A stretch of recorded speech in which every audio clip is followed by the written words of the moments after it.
বন্ধুসকল, আমি অসমীয়া নহওঁ দুখীয়া বুলি সান্তনা লবিলে নহ'ব। আজিৰ অসমীয়াই নিজক নিচিনিলে অসম ৰখাতলে যাব। অৰ্থাৎ এই কথাটো এই কাৰণেই কৈছোঁ, অসমৰ ৰজাঘৰৰ পৰা এটা কাটৰ অনুৰোধ। আমেৰিকাই যদি পাৰে, কিয় অসম তথা ভাৰত চৰকাৰে নোৱাৰিব? অসমৰ সেই বিদেশী বহিৰাগতই যেনেদৰে অসমখন দখল কৰি অসমখনৰ মাটি বাৰী বেপাৰ বাণিজ্য সকলোবোৰ লৈ পেলাইছে, তেনেদৰে আমেৰিকাৰ দৰে অসম তথা ভাৰত চৰকাৰে কিয় নোৱাৰিব বিদেশী বিতৰণ কৰিব? কিয় ডিটেনশ্যন কেম্প সাজি পিনি ৰখাই থ'বলগীয়া হৈছে? সেইবিলাকক আমাৰ ৰাজহৰ পৰা, আমাৰ কৰ কাটলৰ পৰা তেওঁলোকক খুৱাই থকাৰ যুক্তি বা ক'ত? যিখন বাংলাদেশে ভাৰতবৰ্ষ তথা অসমৰ বাবে অহিতকৰ চিন্তা কৰে, ভাল চিন্তা নকৰে, সেইখন বাংলাদেশৰ প্ৰতি আমি পুতৌ জন্মাৰ যুক্তি ক'ত?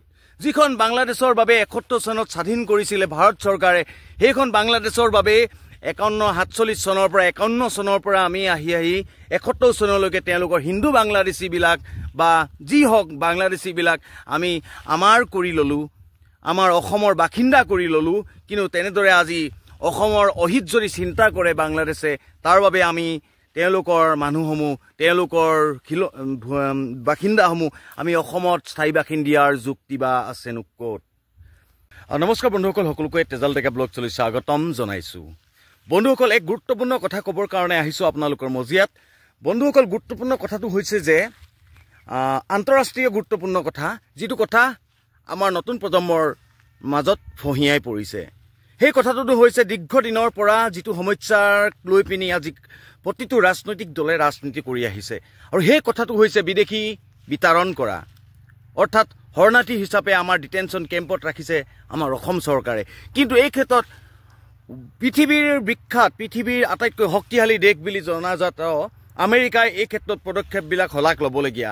আমেৰিকাই এই ক্ষেত্ৰত পদক্ষেপবিলাক লৈছে যে ভাৰতবৰ্ষৰ বা অন্য ৰাষ্ট্ৰৰ যিসমূহ বহিৰাগতই তাত নন ভিজা নোহোৱাকৈ তাত যিসকলে বসবাস কৰি জীৱন নিৰ্বাহ কৰি আছিল, সেইসকলক তেওঁলোকে মুৰ্গী, গাহৰি, কুকুৰাৰ দৰে তেওঁলোকে ভৰি আৰু হাতত বান্ধি তেওঁলোকৰ যিবিলাক মানে ফাইটাৰ জেট, তেওঁলোকৰ যিবিলাক মানে এৰোপ্লেন, মালবাহী এৰোপ্লেনত ভৰাই তেওঁলোকক কুকুৰা, মুৰ্গী, জন্তুৰ দৰে তেওঁলোকে বিতৰণ কৰিছে প্ৰত্যেকখন দেশৰ মজিয়ালৈ।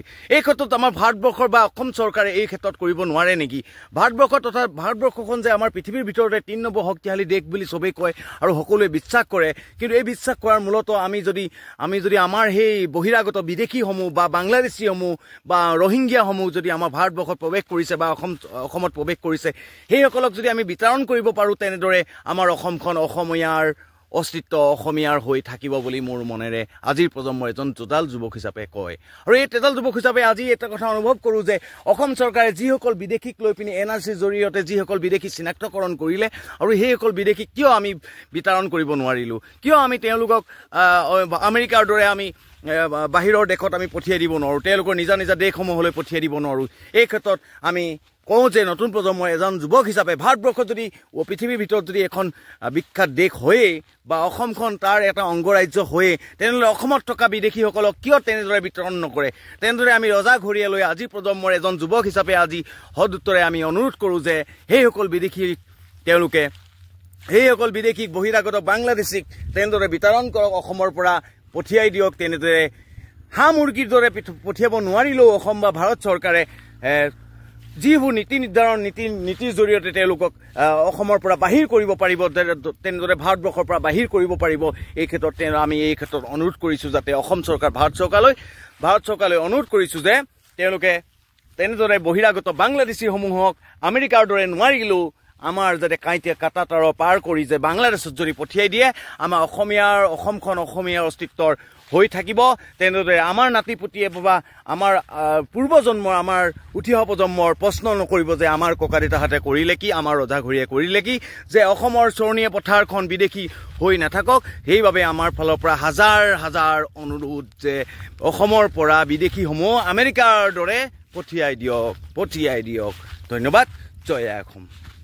যে হৈ আছে এতিয়া যিবিলাক অপৰিস্থিতিকৰ অৱস্থা আৰু সেই অৱস্থাবিলাকৰ মূলত জগৰীয়া কোন মূলত জগৰীয়া হৈছে পাকিস্তান কিয়নো কৈছোঁ যে পাকিস্তানে ভাবি আছে যে বাংলাদেশখন তেওঁলোকৰ ISR তথা তেওঁলোকৰ সেনাপ্ৰধানলৈ আনি যেনেদৰে ভাৰতবৰ্ষখন উন্নতি শিখৰলৈ গৈ আছে তেনেদৰে উন্নতি শিখৰক বাধা দিব পাৰি যে ভাৰতবৰ্ষখনক বাধা দি তেওঁলোকে সেই কৰিব পাৰে তেনেকৈ অৱস্থা কৰিব পাৰি সেই ক্ষেত্ৰত তেওঁলোকে সেই পদক্ষেপবিলাক গ্ৰহণ কৰি আছে আৰু এই উঠি অহা প্ৰজন্মই এইটো মনত ৰাখি আছে